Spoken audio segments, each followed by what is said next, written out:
Alright, so welcome back. I'm back in the car, as usual, and it's night because lately I've been shooting these videos in the evening. And it's today's video message from my friend Lilla, a friend of mine who lives around the world while I'm lying and lonely.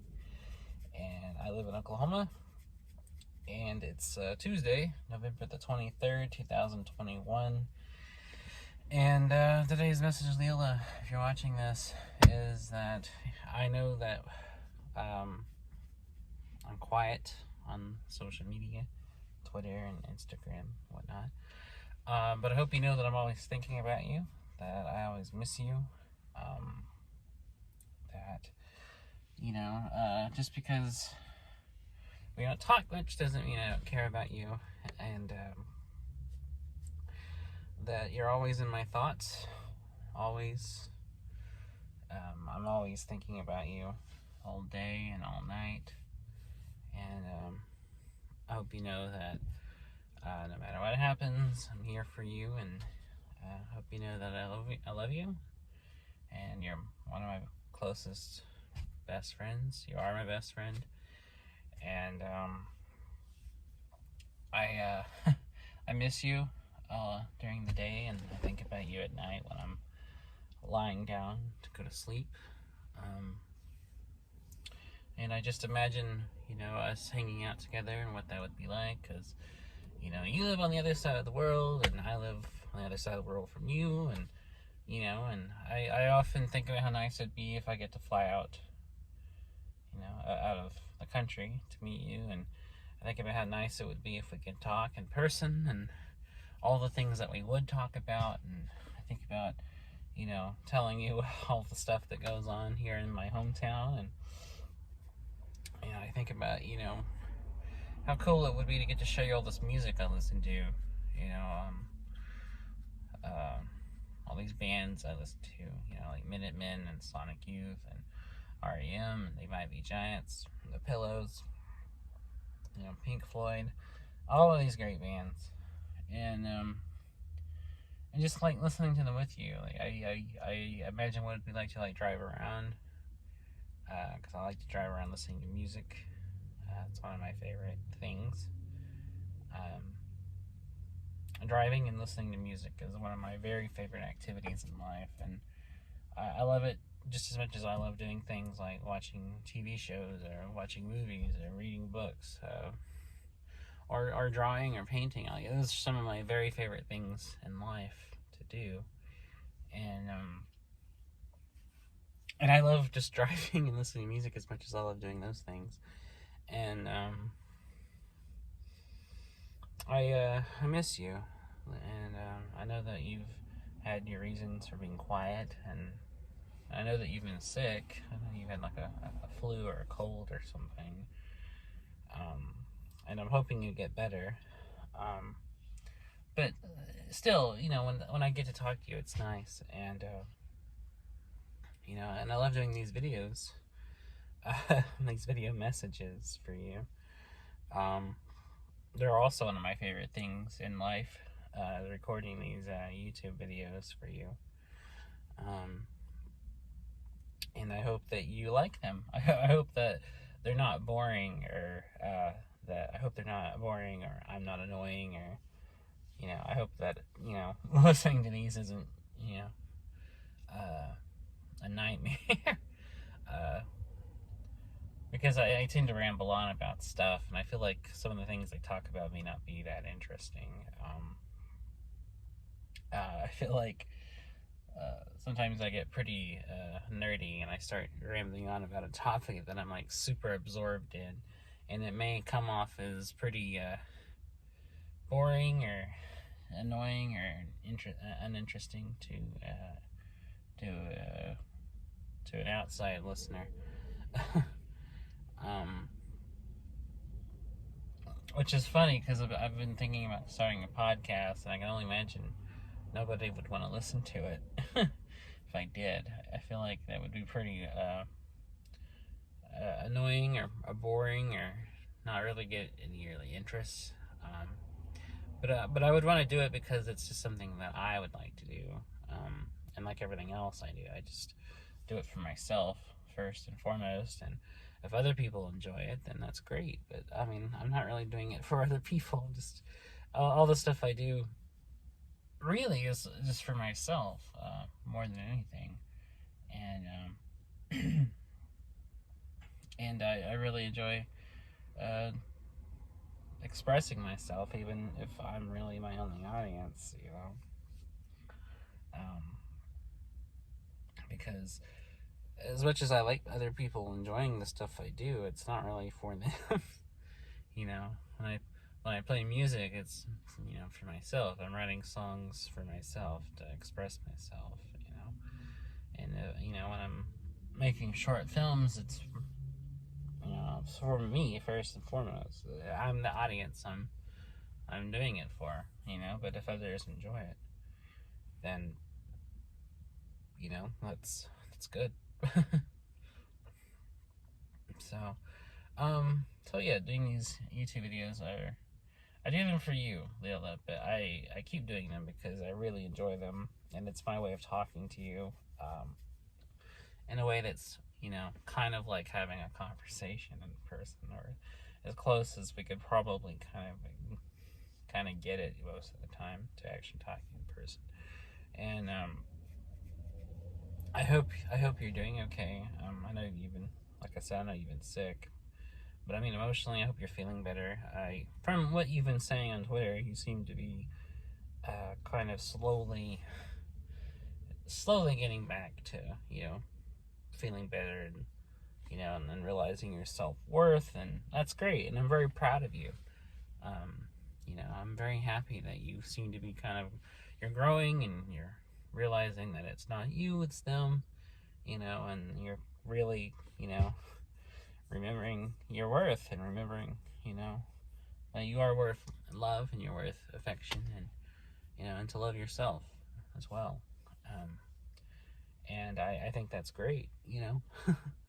So, so yeah, I'm really happy about that. And I haven't been doing a whole lot last couple of days. Just hanging out with a friend of mine mostly, and we've been watching a lot of YouTube videos, and you know, watching some stuff, and I've been watching some movies. I rewatched Starship Troopers last night, the Paul Verhoeven movie. It's a very good movie. It's a very good, like, science fiction satire, anti-war kind of movie. And those are the best war movies are anti-war movies. Like, those are the ones I like. You know, like Paths of Glory is a great anti-war film. You know, as is, I would say, Doctor Strangelove, even though it's not really a war narrative. It's about, you know, the threat of nuclear annihilation. You know, and Apocalypse Now is a great anti-war movie, and so is Full Metal Jacket. Those are all good anti-war films, because, like I said, the best war movies are anti-war movies, and those are the ones I like. And so Starship Troopers falls right into that. It's a satire on propaganda, and how the government, you know, riles people up and gets them against an enemy, and focuses their attention on, you know, the said enemy, and how we fear things we don't understand. And there's a lot of weighty themes in it, in the guise of like a goofy sci-fi adventure movie. It's very much a satirical comedy, just as much as it is a gory science fiction war film. It's a good movie, and Paul Verhoeven's a great director, and all of his stuff has a lot of great elements of satire about culture and consumerism, and, you know, bureaucracy and government and all these other things. Even movies like RoboCop have those elements in there, even down to having like fake TV shows and commercials, which are a thing that he incorporates a lot into his movies.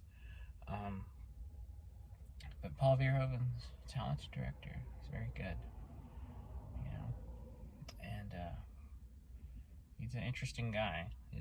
Some of the choices of movies that he's done are very interesting. But anyways, watched that, and then tonight I rewatched The Twilight Zone, the movie, which is a movie I watched a lot of times. It's a movie I grew up watching a lot. I had a copy on VHS when I was younger. I used to wear that out, and it's kind of I get sad when watching it, because I mean I love the movie because it's a great movie. The stories in it are entertaining. It's features very talented directors doing different segments. But I always get sad because of just the history of it and the tragic incident that occurred while filming one of the segments, which killed one of the main actors, as well as 2 child actors, while making one of the stories in the Twilight Zone movie. And it's one of the saddest stories in, like, filmmaking history. I would go into it, but I'm kind of depressed thinking about it right now. I don't really want to talk about it. But if you're interested, just Google the Twilight Zone movie accident, and you can read what happened. But yeah, I've been thinking about that and being kind of bummed. It's kind of a bummer. So yeah. But anyways, I don't know what else to say. I mean, I was really just going to talk about how much I miss you and how I'm thinking about you. I actually didn't really have anything prepared beyond that I wanted to talk about. I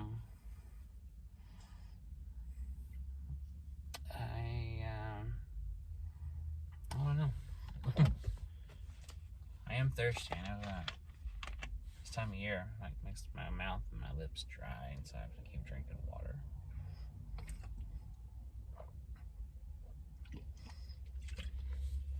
The air is so dry this time of year. It's getting colder and it dries out and it's arid. Excuse me. Anyway, but yeah, I started reading.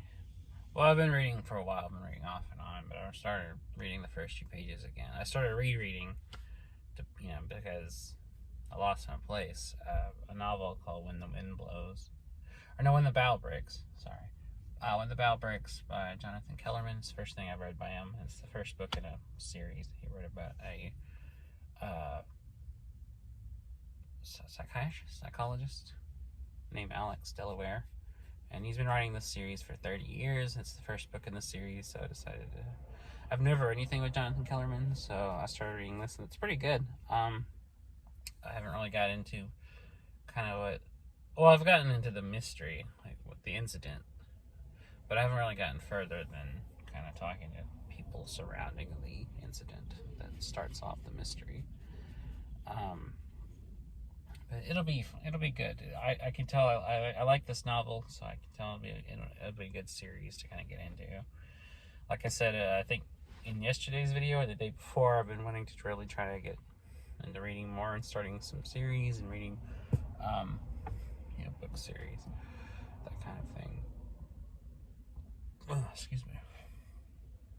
But anyways, I don't really have anything else to say. I mean, I hate to keep it short because, if you've been watching these videos, I can sometimes record videos that are 20, 30, 40 minutes long. But I just don't have anything to say right now, so I guess I'm going to end the video here. But just know that I love you, and I'm always thinking about you, and you're an amazing friend, and you're the best friend I've ever had, Lilla. So I hope you have a good night, and I will talk to you tomorrow. Maybe tomorrow I'll have more to say. We'll see how that goes, and I'll see you in the next video. So take care.